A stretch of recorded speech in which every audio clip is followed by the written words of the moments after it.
Minecraft movie meal sa McDo. Kaya nag-teleport agad tayo sa McDo para sa kanilang Minecraft movie meal na limited edition, which has 6 collectibles, pero ang gusto natin makuha ay si Grimmy's Egg, which is considered a rare find. Pagka-order ay dumating agad ang Minecraft chests along with 6 pieces of chicken nuggets at meron silang dip. Nether flame sauce. Shit, angas pakinggan. Tikman natin, chat.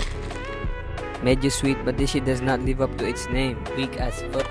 Gang name, ano kaya nasa loob nito? Sana di ka nag-pass forward. Isang ang drum roll dyan. Pinagpapala talaga ang mga youngies na katulad ko. Anyways, meron silang shiny ass card na merong code sa likod which you can use in Minecraft mismo for a free playable skin.